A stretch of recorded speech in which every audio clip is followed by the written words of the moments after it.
या आषाढी एकादशीच्या निमित्तानं या इंग्लिश स्कूल मंगळच्या प्रांगणामध्ये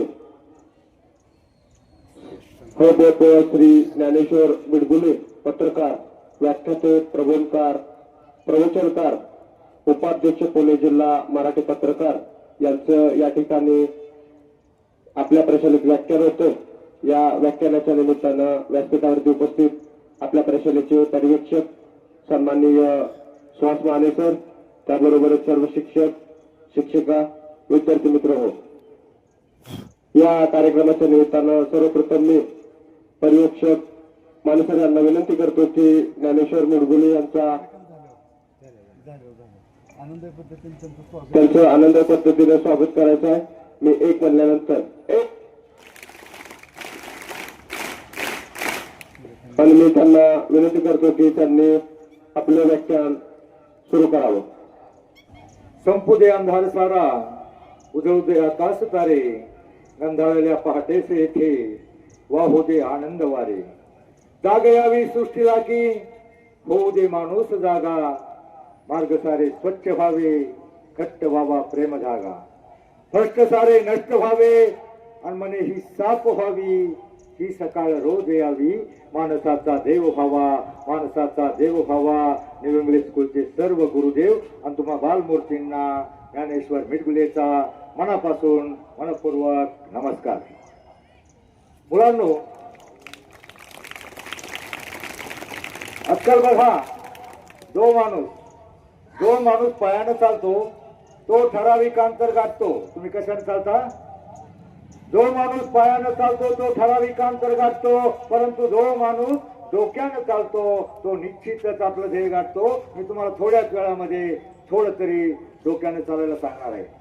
डोक्यानं म्हणजे डोक्यावर नाही बरं का टेंगुळे, डोक्यानं म्हणजे नीट सरळ अभ्यासामध्ये डोकं वापरूनच जीवनामध्ये तुमच्यातला प्रत्येक जण चांगला, मोठा आणि यशस्वी माणूस होऊ शकतो, हा विश्वास देण्यासाठी संत निळोबाराय दिंडीतर्फे मी तुमच्या समोर हजर आहे। बऱ्याच वेळा मुलांना असं वाटतं, अरे मी गरीबाचा, मी कमी हुशार, मी लुकडा, मी बुटका, मी काळा, मी कसा मोठा होणार? प्रत्येक जण मोठा होणार, फक्त तुमच्यामध्ये विश्वास निर्माण करा, मला मोठं व्हायचंय। कारण माणसाला जीवनामध्ये यशस्वी होण्यासाठी माणसाजवळ आत्मविश्वास हवा, आणि तो आत्मविश्वास मिळवण्यासाठी थोडा तरी संतांचा आणि शिवरायांचा इतिहास ज्ञात हवा। जगावं कसं हे आम्हाला छत्रपती शिवरायांनी शिकवलं, मरावं कसं हे शंभूराजांनी शिकवलं, आणि वागावं कसं हे संत समाज सुधारकांनी शिकवलं। आता आपल्याला कुठं शंभूराजासारखं मारायचंय, आपल्याला कुठं पावनखिंड लढवायचे, आपल्याला कुठे भगीत संघासारखं फाशी द्यायचंय। मग आपल्याला काय करायचंय? आपल्याला फक्त शिकून सवरून मोठं व्हायचंय। माणूस जीवनामध्ये दोनच प्रकारे मोठा होऊ शकतो। किती प्रकारे? एक शिकून आणि दुसरे सवरून। शिकून म्हणजे आता तुम्ही शिकताय तसं बघा, लहानपणी तुम्हाला एक गोष्ट होती, दोन लहान पण्याची शर्यत लागते आणि त्यामधला एक जण जिंकतो। कोण जिंकतो? चप्पल कोण होता? तरी का तो का जिंकला? तर तो थांबला नाही। मग या लहानशा गोष्टीपासून तुम्ही काय शिकायचं? तर नियमित रोजच्या रोज अभ्यास, गृहपाठ, होमवर्क केला तरच तुम्ही जीवनाची शर्यत जिंकणार आहात। बघा, बऱ्याच वेळेला मुलांना असं वाटतं, बघा भारताच्या राष्ट्रपती मुलींनो काय नाव त्यांचं? काय नाव? कोणत्या जाती जन्मल्या? कलर फार गोरा होता का? मग जेवण आपल्याला कोणता जन्म द्यायचा आहे, कोणत्या घराने जन्म घालायचा आहे, रंग कोणता द्यायचा आहे हे आपल्या हातामध्ये नसतं। पण जन्मल्यानंतर जो महत्वाचा प्रवास, शिक्षण, शिकून सवरून कसं मोठं व्हायचं आपल्या हातामध्ये असतं। बघा, शिक्षण म्हणजे शून्यातून विश्व निर्माण करण्याचा मार्ग। शून्याला काही किंमत नसते, पण त्याच्या मागे 1 2 3 4 5 6 7 8 9 आकडे ठेवले तर मोठा अंक तयार होतो। शिक्षण म्हणजे सुतावरून स्वर्ग गाठण्याचा मार्ग। लोक मेल्यावर स्वर्गात जाण्याची इच्छा व्यक्त करतात, पण शिकला सवरलेला माणूस या पृथ्वी तलावर स्वर्ग उभा करू शकतो, इतकी ताकद या शिक्षणामध्ये आहे। आणि मुलांना शिक्षणाची संधी आयुष्यातून एकदाच येते। कारण काय होतं, एखादी मुलगी मामाच्या गावाला जाते, मुलगा पाटलांचा बैलगाडा तिकडे 4 दिवस राहणा करतो, आणि 4 दिवस शाळा बुडल्यावर ऑटोमॅटिक त्याचा पोर्शन जो शिकवलेला गृहपाठ अभ्यास मागे राहतो, आणि तो जीवनाच्या शर्यतीमध्ये मागे पडतो। बघा, मला वेळ थोडा दिलेला आहे, म्हणून मी फक्त एकच उदाहरण देतो। आपल्या भारतामध्ये करमाळा नावाचं गाव आहे. करमाळा नावाच्या तालुक्यामध्ये जेऊर नावाचं गाव आहे. सत्य घटना सांगतो. एक मुलगा 5वीला गेला, वडारी समाजाचा मुलगा. त्याला फार अभ्यासाचा कंटाळा. मला सांगा आता 5वी मधल्या अभ्यासाचा कंटाळा कोणाकोणाला आहे? अभ्यासाचा कंटाळा कोणालाच नाही का? मग तर सगळे कंटाळा तो आईला म्हणलाय मला नाही शाळेत जायचं. नाही शाळेत जात म्हटल्यावर आईनं बळच शाळेत पाठवलं. पहिल्या दिवशी जे गेल्या वर्षाचे गणवेश उरले होते मुलांना दिले. मुलाला आनंद झाला. नवी कपडे मिळाली. त्यानं जुनी कपडे टाकून दिली, नवी कपडे घातली आणि मागं बसला. मागं बसल्यावर काय झालं? मागचं पोरग थोडंसं मागं जे बसतात ते थोडे चमत्कारिक असतात. मागचं पोरग थोडं चमत्कारिक होतं. ते त्याला म्हटलं अरे 5वीला काय ते स्कॉलरशिप काय असतं ना, लई अवघड असतं. लई अवघड असतं म्हणल्यावर त्याला आधीच हवस आणि पाडला पाऊस. अवघड म्हटल्यावर ते मागच्या मागं धूम टकाट पळालं. त्याच्या 4 किलोमीटर कोणतरी खडी पडत होती. जाऊन धापा पळत पळत पळत ऐक जाऊन धापा टाकत उभं राहिलं. आई म्हणली का रे बाला शाळा सुटली का? मला म्हटलं नाही आई शाळा नाही सुटली, पाठी फुटली. मला नाही शिकायचं शाळा आई. मला लई कंटाळा, लय अवघड आहे म्हणतात, मला नाही शिकायचं. आई म्हटली अरे शिकून सवरून काहीतरी बन. आमच्यासारखं कशाला आयुष्यभर कामाड कष्ट खडी पडतो. शिकून सवरून काही सुखाचं जीवन. पण पोरग रडायला लागलं नको ना आई लय अवघड म्हणतात, मला नाही शिकायची शाळा. आईला पटवायला लागलं. आई असं करतो ना आई. रडत रडत सांगितलं तू दिवसभर 300-400 रुपयाची खडी पडते, मी थोडी मदत करतो. 100-150 काय होतील ते तुला मदत होईल आणि माझाही का सुटल. पोरग रडायला लागलं. आई म्हणली मर मेल्या तुझ्या नशिबातच नाही सो, तुझ्या नशिबातच नाही मोठं व्हायचं. आणि मग आईने त्याच्या हातामध्ये हातोडा दिला. पोराला वाटलं सुटलो आणि पोरानं खुशीमध्ये मग मोठमोठे दगड सोडून बाजूच्या दगडावर हातोडा मारायला लागला. हातोडा मारता मारता मारता 20-25 मिनिटांमध्ये घामाघूम झाला. आईला म्हणला आई पाणी. आईनं अर्धी बाटली स्वतः पेली होती, अर्धी बाटली त्याला दिली. घटा घटा पाणी प्याला. थोडासा आवाक आला आणि परत खडी फोडायला लागला. मला सांगा मुलांनो खडी फोडायचं सोपं का अभ्यास करायचं सोपं? 15-20 मिनिटांमध्ये परत घामाघूम झाला. परत जीभ आडवी पडली, तहान लागली, घसा कोरडा पडला. आईला म्हणला आई पाणी. आई म्हटली अरे आता अर्धी बाटली तू प्याला, अर्धी बाटली आता इथं कुठं 3-4 किलोमीटर घर नाही, काय पाणी नाही, विहीर नाही, आता कुठून पाणी देऊ? परंतु पोरग पाणी पाणी करून घसा कोरडा झाला, डोळे पांढरे केले, आडवं पडलं, खाली कोसळलं. पाणी पाणी करणारं पोरग पाहून आईनं हंबरडा फोडला. कसली मी अभागी आई, याला पाणी देऊ शकत नाही, पाण्या वाचून पोरग मरतं किंवा काय. आईनं हंबरडा फोडला. आई खाली बसली, त्याला मांडीवर घेतलं आणि हंबरडा फोडणाऱ्या आईच्या डोळ्यातले 5-10 अश्रू पाणी पाणी करणाऱ्या त्या पोराच्या तोंडामध्ये पडले. आता मला सांगा मुलांनो अश्रूंना थोडी तहान भागणार आहे का? पण थोडासा ओलावा वाटला, त्यानं जीभ बाहेर काढली, डोळे उघडले. तेवढ्यामध्ये तालुक्याचा बीडीओ, करमाळा तालुक्याचा बीडीओ, मुलांनो सत्य घटना सांगतोय. करमाळा तालुक्याचा बीडीओ आणि कॉन्ट्रॅक्टर त्याची गाडी आली, जीप आली, करकन ब्रेक मागला. बीडीओ खाली उतरला आणि पाहिलं आणि त्या म्हाताऱ्याला खवाळला. खेळडे तुला काय अक्कल?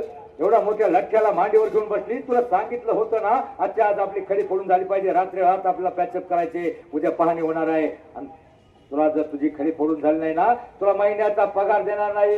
जसा व्हिडिओ खवळला तसा आई उठली तशी पोरग खडीवर पडलं. आधी ते ओरडत होतं, पाणी पाणी करत होतं, आईनं हंबरडा फोडला होता. पोरग खडीवर पडलं, डोक्यामधून रक्त आलं, पोरग रडायला लागलं. पोरानं फोकाड फोडलं आणि आईनं आधीच हंबरडा फोडला होता. पोरग पाण्या वाचून मरतंय किंवा काय, पण त्या व्हिडिओला काय सुद्धा नव्हतं. ते पोरावर कळलं का रे गाढवा मूर्खा, तुला काय अक्कल? शाळेची कपडे घालून आमच्या कामाचा खोळंबा करायला आला. मूर्खा गाढवा नॉनसेन्स इडियट. जेवढ्या त्याला शिव्या देता येत होत्या तेवढ्या शिव्या देण्यात परतायला सांगितलं. आज जर खडी पडून झाले ना तुला महिन्याचा पगार देणार नाही. जाता जाता व्हिडिओ वळला आणि परत ते अरे शाळेचे कपडे घालून आमच्या कामाचा खोळंबा करायला आल्या. शिकून सोडून काय बनायचं तर त्याला परत 17 शिव्या देऊन व्हिडिओ पाठमोरा झाला. आईनं हंबरडा पडला होता. पोरग मरत काय, पोराला आधीच पाणी पाणी करत होतं, त्याच्या डोक्याला रक्त निघालं होतं, पोरगानं भोकाळ पसरलं होतं. दोघंही रडत होते, दोघंही रडत रडत रडत दमले आणि रडता शेवटी त्या मुलानं आपल्या आईचा केविलवाना रडणारा चेहरा पाहिला. त्याच्या हृदयामध्ये कालवा कालव खाली आणि तो म्हणला थांबाई रडू नको थांब. त्याने एक कपची उचलली आणि बाजूच्या मोठ्या दगडावर एकच वाक्य लिहिलं, म्या साहेब होणार, त्याच्यापेक्षा मोठा साहेब होणार. ज्याने मला 17 शिव्या दिल्या, तुला एवढं रडवलं, त्याच्यापेक्षा मोठा साहेब होणार. मुलानं कपची फेकाटून दिली आणि शाळेमध्ये जाऊन 90च्या स्पीडनं पळालं. शाळेत जाऊन बसलं म्हणल्यावर आता त्याचं मन शाळेमध्ये लागायला लागलं. तुम्ही मीराबाई नाव ऐकलंय का मुलांनो? मीराबाई का फक्त शांताबाई ऐकले? मीराबाई कोण होती? संत होती. तिचं एक दोन ओळी मागे म्हणायच्या आणि त्या ओळीचा अर्थ काय आहे एवढ्या डोक्यात घ्यायचा. त्याप्रमाणे तर तुम्ही शिकला. बघा त्याचं मन लागायला लागलं. मीराबाईचं एक भजन होतं, जैसी लागी लगन म्हणा, मीरा हो गई मगन, ओ तू गली गली हरी गुणगान. बरं जाऊ द्या, काय अर्थ होतो? जैसी लागी लगन म्हणजे मीराबाईला श्रीकृष्णाच्या भक्तीची एवढी लगन, एवढी गोडी लागली होती. कशी गोडी? जर तुम्हाला अभ्यासाची लागली. आणि मीरा हो गई मगन म्हणजे मीराबाई आपल्या भक्तीमध्ये एवढी लीन तल्लीन मग्न झाली. तसे जर तुम्ही अभ्यासामध्ये मग्न झाला तर जगातली कोणतीही शक्ती, अगदी चीन, पाकिस्तान सुद्धा तुम्हाला मोठं होण्यापासून रोखू शकणार नाही. असं होणार आहे का? एखादा पाकिस्तानचा आतंकवादी येईल, चीनचा सैनिक येईल, म्हणजे बाळ्या नाळ्या घालू का गोळ्या? लय अभ्यास करून कॅप्टन होऊ नको, लेफ्टनंट होऊ नको, प्राचार्य होऊ नको, शिक्षक होऊ नको, कलेक्टर म्हणणार आहे का? जगातली कोणतीही शक्ती तुम्हाला मोठं होण्यापासून रोखू शकत नाही. पण काही शत्रू आहेत तुमच्या आतमध्ये दडले. आळस, कंटाळा, बेफिकिरी. काय अभ्यास केला तर काय होणार? शिक्षक थोडेसे रागावते. मुलांनो तुमच्या माहितीसाठी सांगतो, शिक्षकांचं काय बिघडणं नसतं. आतले शत्रू पहिले बाहेर काढा. आणि त्यापेक्षा भयंकर, डेंजर, महाविघातक असे काही तुमचे जानी दुश्मन आहेत. तुम्हाला फार आवडतात. अभ्यास, गृहपाठ, होमवर्क सोडून तुम्ही त्याच्या पुढे बसलेला असता. मोबाईल, टीव्ही, डीजे आणि पाटलांचा शॉर्ट मध्ये सांगतो. त्या मुलाचं मन लागलं, शाळेत जाऊन बसला. शाळेत बसल्यावर तो मन लावून ऐकायला लागला. त्याचं लक्ष लागलं शाळेकडे, ऐकायला लागला. काही येत नव्हतं. तो पास होत गेला. 7वी 8वी पर्यंत 60-70% मार्क पडले 10वीला. आणि मुलांनो 10वी पर्यंत त्याला थोडी ताकद आली होती. त्याला ताकद आली होती. आणि तो काय करायचा? सकाळी 6 वाजता जायचा. आई खडी फोडायची. 6 ते 10 खडी फोडायचा. 10:30ला शाळेत यायचा. आई दिवसभर जेवढे पैसे मिळवायचे तेवढे 4 तासामध्ये खडी फोडायचा. आणि त्याने पैसे जमवले आणि पुस्तकं विकत घेतली. त्याला काय व्हायचं होतं? काय व्हायचं होतं? साहेब होण्यासाठी. म्हणजे MPSC UPSC राष्ट्रीय केंद्रीय आयोगाची जी परीक्षा असते ती पुस्तकं विकत घेतली. 11वी 12वीला गेला. 12वी पर्यंत त्याने खडी फोडून पैसे जमवले. पुढे कॉलेजला गेला दुसऱ्या गावामध्ये. तिथे एका शेतच्या अंडरमध्ये 4 तास काम करायचा. त्याचं ऑफिस साफ करायचा, अंडरमध्ये काम करायचा. आणि रात्री 9 वाजता 9 ते 11 शाळेचा अभ्यास करायचा. आणि 11 ते 2 सतत 3 तास तो मी पुस्तकं घेतली होती आयोगाची, त्याचा अभ्यास करायचा. आणि मुलांना असं करता करता 3 वर्षामध्ये तो ग्रॅज्युएट झाला. आणि ग्रॅज्युएट झाल्यानंतर त्यानं पहिल्याच वर्षी दोन्ही परीक्षा दिल्या, केंद्राची आणि राज्याची. MPSC UPSC. एका परीक्षेमध्ये, राज्याच्या परीक्षेमध्ये तो DYSP झाला. आणि केंद्राच्या परीक्षेमध्ये पहिल्याच प्रयत्नामध्ये कलेक्टर झाला. आता सांगा मुलांनो, त्याला शिकायचा फार कंटाळा होता. जाऊ द्या, कलेक्टर झाला. त्याची पोस्टिंग सोलापूरला झाली. सोलापूरला झाल्यावर तो BDO होताना करमाळा तालुक्याचा, त्याचं प्रमोशन होत होत होत तो तिथं CO म्हणजे कार्यकारी अभियंता झाला. कोणता कलेक्टर येणार आहे आज? नवीन कलेक्टर येणार म्हटल्यावर सगळे अधिकारी अप टू डेट उभे होते. ते उभे असताना एक गेट मधून एक काळा कुट्ट जवान, सफारी जर्किन घातलेला एक जवान ज्या डौलानं प्रवेशत होता. सगळ्यांनी पाहिलं. तो जवान जवळ आला. त्याने त्या 5-6 अधिकाऱ्यावर नजर फिरवली. नजर फिरवल्याच्या नंतर एक अधिकारी त्या 6 अधिकाऱ्यामधला ओळखीचा वाटला. कोणता अधिकारी ओळखीचा वाटला? कोणता? यानं शिव्या दिल्या होत्या. आता मला सांगा, तो अधिकारी त्याच्या अंडरमध्ये आहे. त्या अधिकाऱ्याला त्याने काय केलं पाहिजे? आता एवढ्या शिव्या दिल्या होत्या, त्याच्या आईला रडवलं होतं. काय केलं पाहिजे मुलांनो? काढून टाकलं पाहिजे?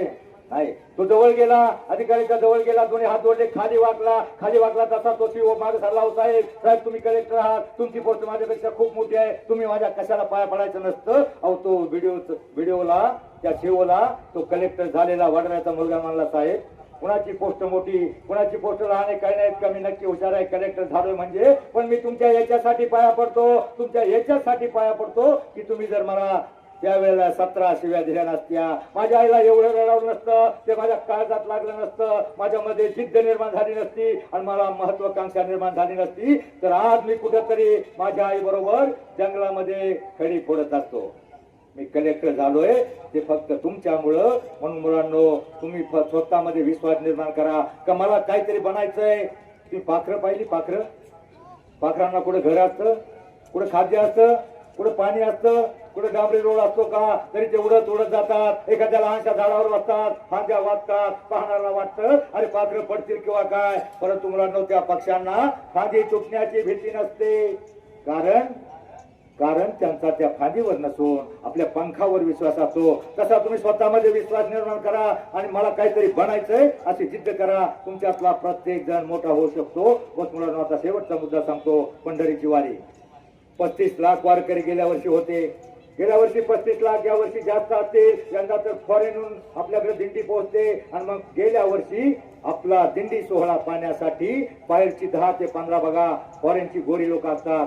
हाफ शर्टी हाफ गट आणि त्यांना नवल लागतं. अरे एवढी लोक जन्मतात इथं जमतात कशी? त्यांच्या देशात एवढी लोकच नाहीत. आणि मग आमचा सोहळा बघा उद्या एकादशीच्या दिवशी वाखरीपासून पंढरपूर पर्यंत एका बाजूला ज्ञानोबरायाची पालखी, एका बाजूला तुकोबरायाची पालखी, दोन्ही बाजूला आनंदानं आपले वारकरी बेहोश होऊन नाचत असतात. त्यांना काही कळत नाही अरे कसला आनंद होतो यांना. बघा आमच्या म्हाताऱ्या बाया मधल्या डिवायडर उभ्या असतात. मध्ये डिवायडर उभ्या असतात. या बाजूला ज्ञानोबाची, या बाजूला तुकोबाची, दोन्ही पालख्यामध्ये वारकरी आनंदाने ज्ञानोबा माऊली तुकाराम विठ्ठल विठ्ठल जय हरे विठ्ठलचा गजर असतो. कोणी फुगड्या खेळत असतं, कोणी मनोरा करत असतं, कोणी भारूड म्हणत असतं, कोणी गवळण म्हणत असतं. आनंदानं बेहोश होऊन नाचत असताना त्या फॉरेनची लोक आपल्या म्हाताऱ्या बाया डिवायडर उभ्या असतात. तिच्या मागे ती बोटकी फॉरेनची बाई बघते, तिला नवल वाटतं आणि ती तिच्या फ्रेंडला म्हणते हो हो वंडरफुल, हो वंडरफुल. आमची ती गावठी म्हातारी म्हणते भावाने हे वंडरफुल नाही पंढरपूर आहे. म्हणजे आमच्या सोहळ्याचा बाहेरच्या लोकांना एवढा हेवा वाटतो तर आम्हाला का असू नये? मुलांना अभंगाच्या चाली संतांचे फक्त आपला समाज, आपल्या लेकीबाळी, आपल्या महिला सुरक्षित आहेत. फक्त 2च विचारावर, एक छत्रपती शिवरायांचे विचार आणि एक संतांचे विचार. हरिपाठामध्ये 38 नंबरचा अभंग आहे. हरिपाठामध्ये 38 नंबरचा अभंग. एक अभंग पाठ करा. अवघाची संसार सुखाचा करीन. काय अर्थ होतो याचा? अवघाची संसार म्हणजे आपल्या घरातला नाही, पप्पा मम्मी गुड्डी नुड्डू चौघांचा नाही, अख्ख्या जगाचा संसार सुखाचा करील आणि आनंद भरीन तिन्ही लोक. म्हणजे स्वर्ग मृत्यू पाताळ आनंद निर्माण करील. अभंगाच्या एकात मला माहिती आहे तुम्हाला अभ्यास फार असतो. गीता गाथा भागवत ज्ञानेश्वरी मोठा ग्रंथ तुम्ही उचकटणार नाही, पण अभंगाचा फक्त एक अर्थ, एक अभंग पाठ करा. त्याप्रमाणे वागण्याचा. बस मित्र मुलांनो, आता मला वेळ थोडा दिलेला आहे. तुम्हाला 1 मिनिटाचं काम सांगतो. तुम्हाला मोठं व्हायचं असेल, तुमच्यातला प्रत्येक जण मोठा होऊ शकतो. फक्त माणसाला जीवनामध्ये यशस्वी होण्यासाठी माणसाच्या पाठीमागे असावं लागतात. थोरा मोठ्यांचे, गुरुजनांचे, आई वडिलांचे आशीर्वाद. एक अर्ध्या मिनिटाचं काम आहे, करणार का? अर्ध्या मिनिटाचं काम तुमच्यातला प्रत्येक जण मोठा होणार, करणार का? बघा मला सांगा, घरी येऊन निघताना तुम्ही देवाच्या पाया पडून किती जण येतात? देवाच्या अर्धे हात खाली करा, जाऊ द्या. ज्यांना लांब आहे ना आपल्या शाळेत वेळेवर यायचं, मला सांगा घरी येऊन निघताना आई वडिलांच्या पाया किती पडून येतात? 10%. हात खाली करा. तुम्हाला खरंच मोठं व्हायचंय, तुम्हाला जर खरोखर मोठं व्हायचं असेल, उद्यापासून सुरुवात करा. उद्या आई वडिलांच्या पागा तुम्ही दिवसभर देवाच्या पाया पडला, देव तुम्हाला एक बिस्किटचा पुडा देणार नाही. देणार आहे का? पण जी आई तुम्हाला आवरून देते, डब्बा देते, घरी निघताना आई किंवा वडील जे घरी असतील ना त्यांच्या पाया पडा.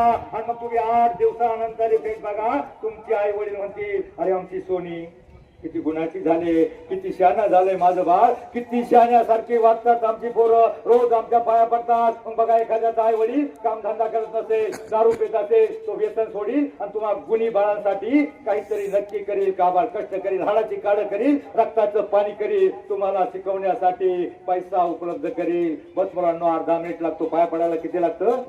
खाली वाकायला किती? अर्धा मिनिट सुद्धा लागत नाही. बस उद्यापासून काम करा. 8 दिवसानंतर तुम्हाला त्याचा परिणाम कळेल आणि मग तुम्ही तुमच्यासाठी तुमचे आई वडील अहो रात्र काबाड कष्ट करतील. मला सांगा मुलांना आता कोण कोण पाया पडणार? हात वर करा. सगळे पडणार. बस सर, एवढं जरी झालं तर तुमच्या विद्यालयामध्ये आल्याचं मी सार्थक झालं. बस मुलांनो, आयुष्यामध्ये वेळ कमी होता, मला 1 तास लागतो, पण सर सांगितले थोडक्यात उरका. म्हणून आयुष्यामध्ये मुलांनो जगा इतकं आयुष्य कमी पडेल, शिका इतकं डिग्र्या कमी पडतील, हसा इतकं आनंद कमी पडेल, दौडा असे कम नशिबाचा फासा निखळून पडेल. परंतु मुलांनो प्रयत्न इतका करा, अभ्यास इतका करा, त्या विठ्ठलाला, त्या पांडुरंगाला, त्या देवांना तुम्हाला देणं भागत पडेल, देणं भागत पडेल. जय हिंद, जय महाराष्ट्र.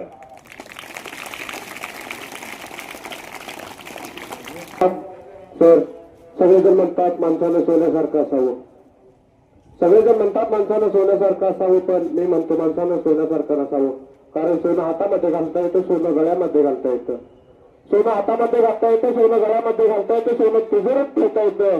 पैसेच झालं तर माणसानं परीस व्हावं, ज्याच्या सानिध्यात जावं, त्याचं सोनं करावं, असं आपल्या सर्वांचं सोन्याचं आयुष्य करणारे ज्ञानेश्वर मेडगुले पत्रकार यांचा मी मान्यसरांना विनंती करतो की आपल्या शुभहस्ते त्यांचा सन्मान करावा.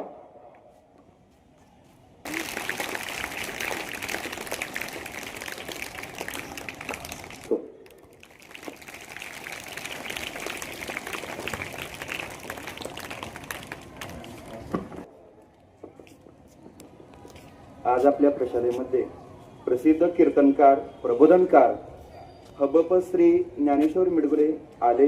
त्यांनी आपल्या सर्वांना छानशी अशी माहिती सांगितली. त्याबद्दल त्यांचं प्रशालेतर्फे व संस्थेतर्फे खूप खूप आभार. तसेच श्री दत्तात्रय भुजबळ, आपल्या प्रशालेचे पर्यवेक्षक श्री माने सर, सर्व शिक्षक व शिक्षिका यांचेही खूप आभार.